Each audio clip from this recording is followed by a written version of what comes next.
Merci d'être avec nous. Bonsoir et bienvenue dans le 1945 de ITV. Voici le sommaire de cette édition. 3 personnes sont mortes et 5 autres blessées dans un accident survenu à Yoff en début d'après-midi. Un camion a dérapé puis a heurté un taxi et un marchand ambulant. Des images assez choquantes. En début de journal, les précisions des sapeurs-pompiers. Va-t-on vers une hausse du prix de la baguette du pain à 200 francs?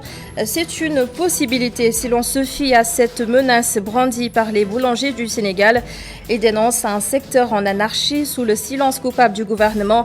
Et malgré la mesure d'interdiction, le pain se vend toujours dans les boutiques de quartier.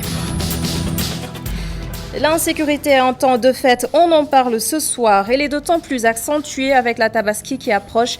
Les services de l'État en charge de la sécurité des citoyens sont vivement interpellés. Et enfin, Cheikh Hassan Affal nous fera voyager hors de nos frontières dans sa page internationale. Le développement de tous ces titres, c'est tout de suite.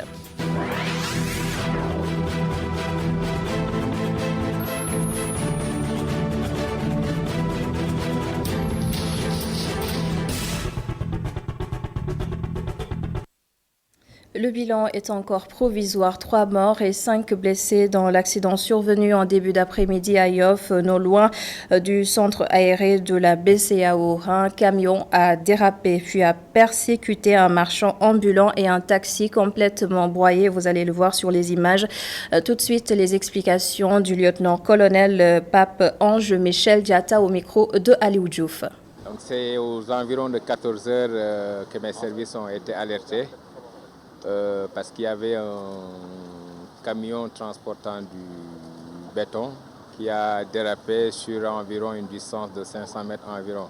Donc en dérapant, ce camion a heurté d'abord et tué une personne, donc à quelques 300 mètres du lieu que vous voyez derrière moi. Et ensuite, ce camion a traîné un taxi et malheureusement arrivé à hauteur du mur du centre aéré de la BCAO. Donc, ce camion est carrément monté sur le taxi. Donc, malheureusement, dans ce taxi, il y avait des personnes, notamment des enfants. Malheureusement, il y a eu 2 enfants. Donc, au-delà des 3 corps sans vie, il y a eu 5 blessés, dont un grave. Donc, l'urgence pour nous, c'était d'abord de transporter ces blessés dans des structures sanitaires. Le chauffeur ne fait pas partie des blessés. Donc les blessés sont les personnels qui étaient dans le taxi. Et ensuite, je vous ai dit là-bas d'abord, la première victime, c'était, je crois, un marchand ambulant. Et à ce rythme, le Sénégal va bientôt atteindre la barre des 200 morts liés au coronavirus. Encore 3 ce mercredi, ce qui porte à 177 le nombre total de décès depuis le début de la pandémie en mars dernier. Dr Mamadou Ndiaye, directeur de la prévention pour le point du jour. Sur 1244 tests réalisés, 136 sont revenus positifs, soit un taux de positivité de 10,93%. Les cas positifs sont répartis comme suit. 101 cas contacts suivis par nos services, 35 cas issus de la transmission communautaire et répartis entre les localités ou quartiers suivants.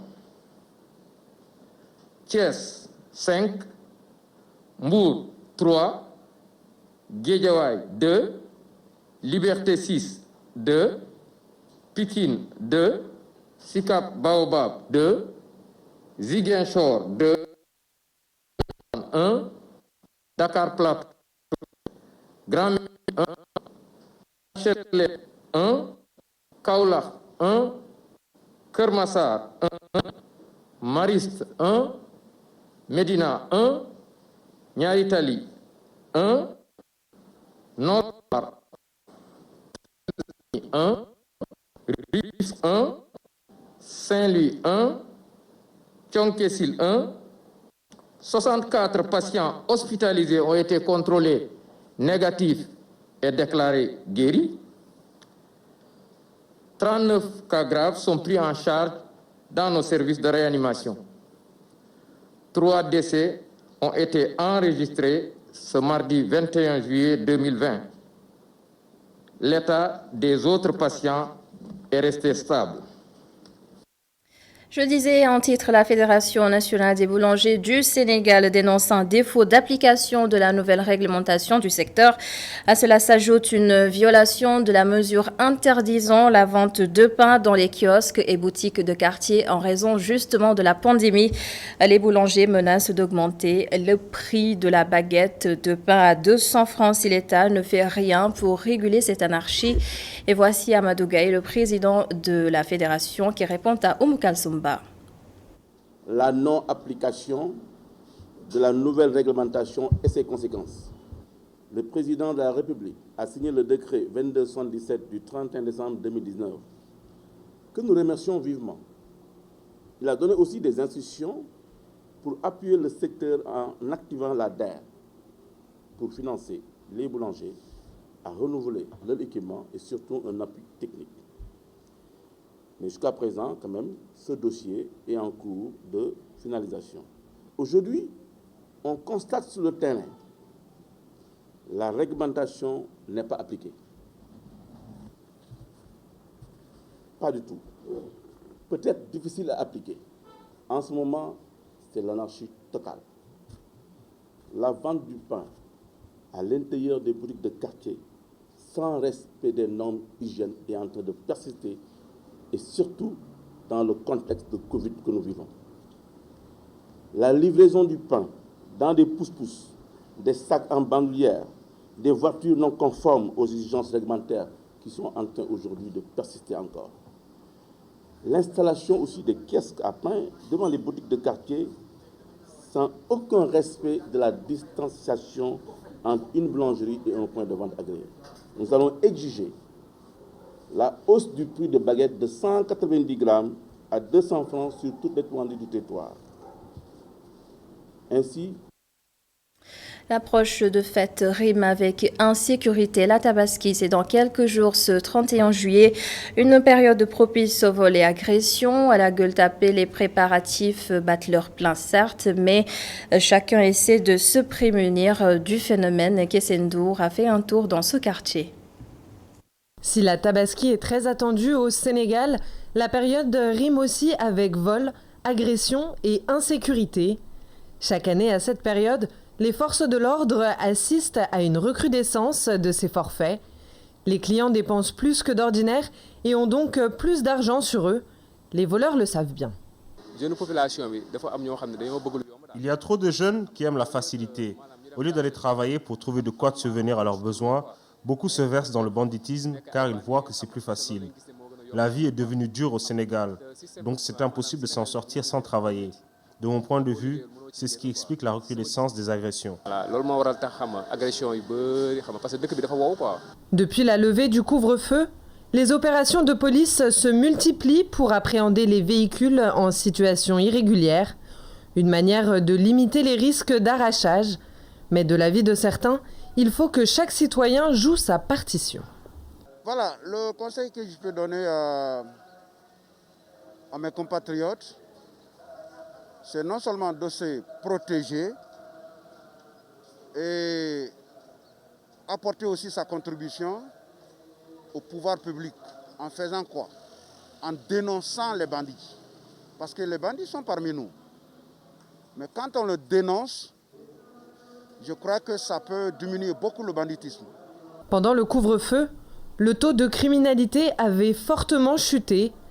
Les populations demandent donc aux autorités de veiller à leur sécurité avec autant de rigueur que pendant ces 3 mois d'état d'urgence.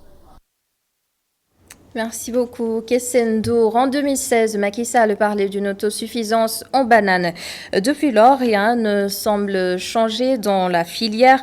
C'est du moins le constat exprimé par les producteurs de bananes de Tambacounda. Selon eux, le projet est retardé par l'entreprise en charge d'installer les matériels. Je vous propose d'écouter le secrétaire général de l'Aprovag, Adamandaoua. Les militaires a déjà aménagé le terrain et depuis lors, il nous restait levé d'appel d'offres pour la fourniture de matériel d'irrigation et de matière organique. Donc la matière organique a été attribuée à la CEDAP, à l'éléphant vert et au groupe Yelitare. Mais pour le reste, ça pose problème. Depuis les 3 avis d'appel d'offres ont été lancés, et il y a eu 3 recours de la part d'une société de la place, ce qui a retardé vraiment le démarrage du projet. Et nous sommes là aussi pour interpeller directement le président de la République, pour lui dire qu'il avait une volonté d'appuyer les producteurs de bananes, d'atteindre l'autosuffisance en bananes. Mais jusqu'à présent,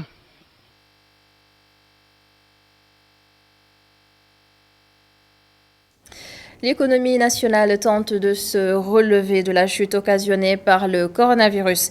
L'industrie n'est pas en reste. Le choc a été dur pour le secteur.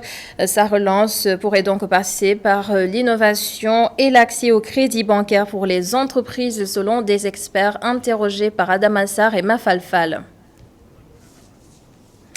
Et toutes nos excuses, Adam Assar et Mafalfal, que nous allons retrouver dans quelques instants. L'industrie du tourisme et de l'hôtellerie a aussi subi l'impact dévastateur du coronavirus, des pertes inestimables. Cependant, avec la réouverture des frontières aériennes, des responsables d'hôtels de Dakar espèrent sortir de ces eaux troubles. Abdourahmane Li et Mafalfal nous en disent plus. Et nous avons quelques soucis techniques. Et dans le reste de l'actualité, cet exemple de développement communautaire qui nous vient de Saint-Louis. Des natifs de la langue de Barbarie ont offert des médicaments d'une valeur de 2 millions de francs CFA au poste de santé de Guet-Ndar et Gorumbach. Un élan de solidarité que nous allons découvrir dans cette correspondance de Momar Alisnion et Alecham.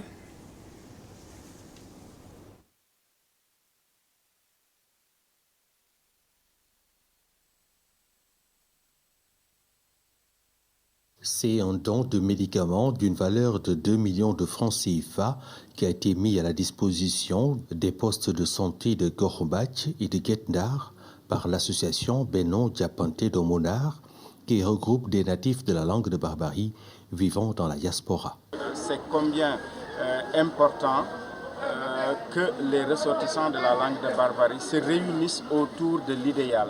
L'idéal, c'est de voir comment améliorer, comment participer au relèvement du plateau technique sanitaire et du dispensaire de Guet-Ndar et du dispensaire de Gorumbach, parce que nous sommes ressortissants de cette zone, mais également nous sommes redevables de cette zone qui nous a vu naître, qui nous a nourris, qui nous a accompagnés. Ces natifs de la langue de Barbarie ont aussi profité de l'occasion pour demander au gouvernement de venir en aide aux nombreux pêcheurs sénégalais bloqués en Mauritanie sans ressources, car n'étant plus autorisés à pêcher à Nouadhibou où ils se trouvent. Les populations de Guet-Ndar, en majorité, tirent leurs revenus de la mer, de la pêche particulièrement, et une quantité importante, un nombre important de pêcheurs actuellement est à Mauritanie. Donc nous suivons de très près cette situation et espérons que le gouvernement du Sénégal, par le biais du ministre de la Pêche, prendra les dispositions pour régler ou trouver en tout cas une solution qui va convenir les deux parties, la partie mauritanienne et la partie sénégalaise. Les membres de l'association Beno Diapante Domonar espèrent que leur appel sera bien entendu par les autorités. Momar Alisnion, notre correspondant dans le nord du Sénégal. Vous l'avez sans doute constaté, des moutons à perte de vue dans les rues de Dakar, Tabaski oblige. Mais les dernières pluies ont occasionné des inconforts dans les points de vente de moutons. Illustration dans ce reportage signé Aïssatou Diak. Dans la nuit du mardi au mercredi, la capitale sénégalaise a reçu sa véritable première pluie. À la rue 10, ce vendeur de moutons se dit même surpris. L'état des moutons le préoccupe.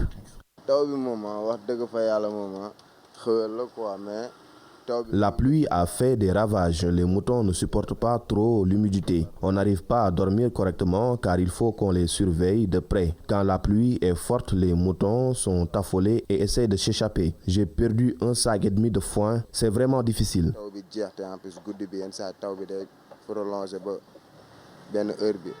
Un tableau qui éloigne les clients. Certains même hésitent d'acheter. Il y a des clients qui n'achètent pas chez nous quand ils voient que le lieu est un peu sale. D'autres n'ont pas ce problème. Vraiment, le plus important pour eux, c'est d'acquérir un mouton. Ce berger ne subira pas tant les dégâts causés par la pluie. Il a pris des précautions.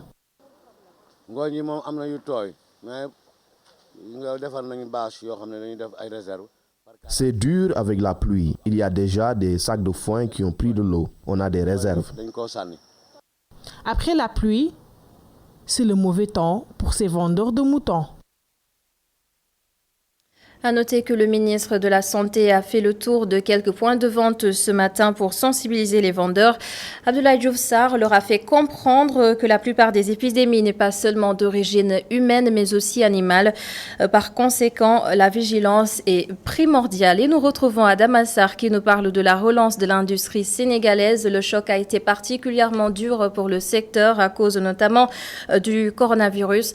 Et selon des experts, sa relance devrait passer par l'innovation et l'accès au crédit bancaire pour les entreprises. Adama Sarr que nous suivons. Comme partout dans le monde, la pandémie de Covid-19 a fortement impacté l'industrie sénégalaise. Cependant, de l'avis de Ibrahima Sarr, ingénieur en système de production, la pandémie de Covid-19 a aussi un aspect positif. Le Covid a beaucoup impacté les industries parce que ça ralentit les activités. Donc ça a aussi rallongé les délais par rapport à ce qui était prévu au départ. Mais d'un autre côté, il y a un aspect positif puisque ça nous a permis de nous adapter face à la situation. Je prends l'exemple des masques, des gels. Donc tous ces produits-là, avant, on les importait. Ainsi, pour relancer le secteur industriel, les acteurs doivent réussir le pari de l'innovation. Faut s'appuyer sur des entreprises fortes, des entreprises qui vont exporter, des entreprises qui vont innover. Et nous avons fait le pari de l'innovation avec des véhicules électriques, quelque chose qu'on ne trouvait pas avant au Sénégal, où on aura la compétence localement et la valeur sera chez nous. C'est ce qu'il nous faut pour demain concurrencer les entreprises étrangères. Et pour ce faire, l'État doit accompagner les entreprises, notamment en leur facilitant l'accès au crédit bancaire. Je pense qu'il faudra accompagner les entreprises qui ont une politique d'investissement à réaliser leurs investissements en facilitant notamment l'accès au crédit bancaire, aussi en faisant de sorte que ces entreprises-là aient la possibilité en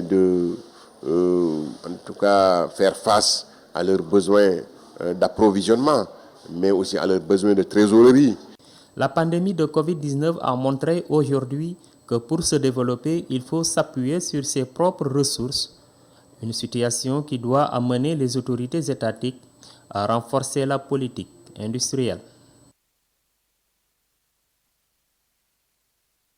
L'industrie du tourisme et de l'hôtellerie a aussi subi l'impact dévastateur du coronavirus, des pertes inestimables.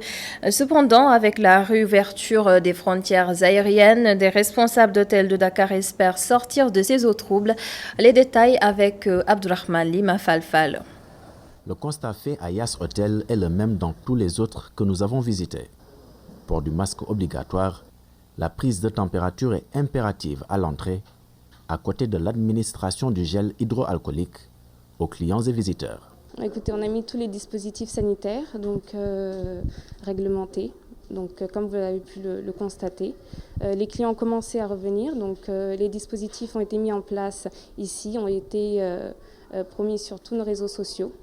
Les clients ont commencé à revenir depuis le début du mois. C'est d'ailleurs le sens de la visite du directeur de l'agence sénégalaise de promotion touristique, le respect du protocole sanitaire. des dispositifs pour freiner la propagation du virus, un impératif après l'ouverture des frontières aériennes.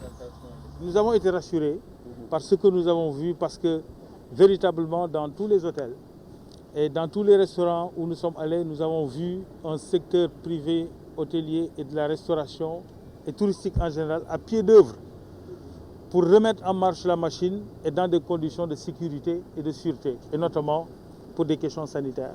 Donc véritablement, nous pouvons dire sans hésiter que c'est des lieux que nous pouvons encore fréquenter de nouveau. Une des choses durant cette visite qui ont visiblement séduit Pape Mahawa Diouf, c'est la création d'une application par les responsables des hôtels pour éviter le contact physique avec des clients au cahier du menu. Le QR code suffit aux clients pour avoir le menu sur leur téléphone. Maintenant, on n'a plus les menus, des cartes que tout le monde peut toucher. On a juste, le QR code que tous les clients utilisent quand ils viennent. On leur dit, si vous avez votre téléphone, on vous fait l'application et vous l'utilisez. Vous prenez juste une photo. Si vous prenez une photo, vous pouvez avoir tout le menu. Du coup, on n'a pas besoin de tout le temps expliquer aux clients, voilà, il y a la carte et tout, que tout le monde le touche par-ci, par-là. Le secteur hôtelier fait ainsi partie des secteurs les plus impactés par cette crise inédite. Au Radisson Blu Hotel, par exemple, son taux d'occupation qui était de l'ordre des 85% avant la pandémie est passé à 8%. Mais aujourd'hui, avec la rouverture des frontières aériennes, le redressement se fait petit à petit. On a commencé très rapidement à recevoir un certain nombre de réservations, comme l'a dit mon confrère M. Beitir Diaw, donc directeur commercial. Donc on a reçu un certain nombre de réservations, donc notamment sur la sous-région. On a pas mal de clients qui viennent du Cameroun, dans la sous-région pour le moment. Donc on a réussi quand même à doubler notre taux d'occupation qui était très bas donc avant cette ouverture, et on espère que d'ici les semaines à venir, qu'on va regagner en tout cas un bon niveau d'activité. Ils ne sont pas les seuls à subir les dommages. Les agences de voyage ont également subi les contre-coups de cette pandémie. À Sénégal Tour par exemple, on ne compte plus les pertes, mais les décaissements. Bon, nous, pendant 3 mois, on n'a eu aucune activité financière au point de vue billetterie. La vente de billets, bon, c'était vraiment, on a fonctionné pour donner des renseignements et surtout passer beaucoup de billets en remboursement.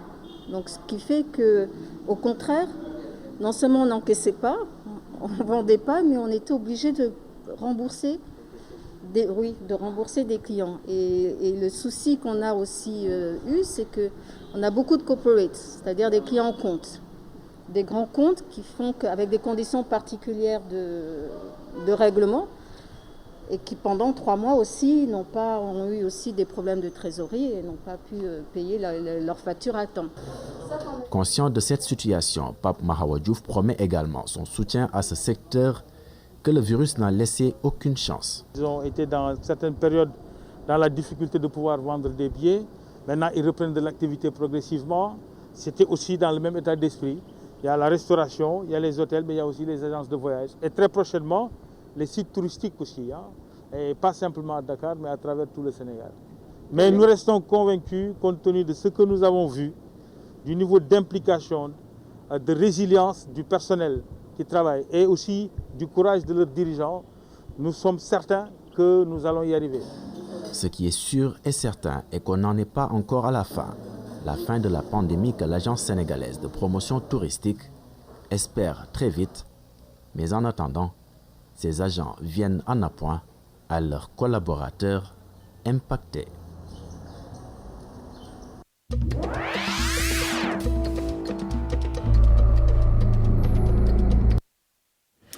Cheikh Hassan Affal nous parle du remplaçant de Amadou Gon Coulibaly, l'ex-premier ministre ivoirien décédé il y a quelques semaines. Le RHDP se penche donc sur son remplaçant. L'actualité internationale, c'est aussi ce décès du dernier compagnon de prison de Nelson Mandela. L'Afrique du Sud est en deuil. Le round-up de toutes ces actualités internationales avec Cheikh Hassan Affal. À 3 mois de la présidentielle en Côte d'Ivoire, le flou reste présent pour savoir qui remplacera Amadou Gon Coulibaly comme candidat du RHDP Après la mort du Premier ministre, les cadres du parti d'Houphouët-Boigny se sont réunis pour se trouver un candidat. Mais avant même la fin des concertations, les députés du RHDP se sont dit favorables à une troisième candidature d'Alassane Ouattara, une proposition qui rejoint la position du directeur exécutif du parti, Adama Bictogo. Si Alassane Ouattara se lance dans la course présidentielle, cela enverrait un signal fort à lui qui a toujours dit qu'il passerait le flambeau à la prochaine génération, même s'il a aussi plusieurs fois répété que la nouvelle constitution qui a été adoptée en 2016 lui permettait de briguer un troisième mandat. Il a aussi plusieurs fois annoncé que si Henri Konan Bédié, qui est passé dans l'opposition, comptait se présenter pour ces élections, ce qui est le cas, lui aussi se présenterait. L'Afrique du Sud vient de perdre une autre grande figure de la lutte contre l'apartheid. Andrew Malangeni s'est éteint ce mardi tard dans la soirée. L'homme qui venait de fêter ses 95 ans avait été admis dans un hôpital de Pretoria pour des douleurs abdominales depuis une semaine. Son décès marque la fin d'une génération et place notre avenir dans nos mains, a annoncé le président sud-africain Cyril Ramaphosa dans un communiqué. Il était le dernier monument d'une génération courageuse de Sud-Africains qui ont renoncé à leur liberté, leur carrière, leur vie de famille et leur santé pour que nous soyons tous libres, a réagi le prix Nobel de la paix Desmond Tutu, compagnon de lutte de Nelson Mandela. Andrew Mlangeni était le dernier survivant du procès de Rivonia au cours duquel plusieurs membres éminents de la formation anti-apartheid du Congrès national africain ANC, dont Nelson Mandela, avaient été condamnés à la prison à vie. Un Boeing 777 cargo d'Ethiopian Airlines a pris feu ce mercredi à l'aéroport international de Shanghai Pudong en Chine. L'avion était en service régulier de fret entre Shanghai et Sao Paulo Santiago via Addis Abeba. Tout le personnel du groupe et l'équipage sont en sécurité, a rapporté la compagnie sur son compte Twitter. L'incendie semble avoir démarré sur le pont cargo de l'avion avant de traverser les ponts supérieurs. La cause de l'incendie fait actuellement l'objet d'une enquête par les autorités compétentes. La compagnie aérienne a également joué un rôle crucial dans le rapatriement des citoyens d'Afrique vers d'autres régions du monde et vice-versa.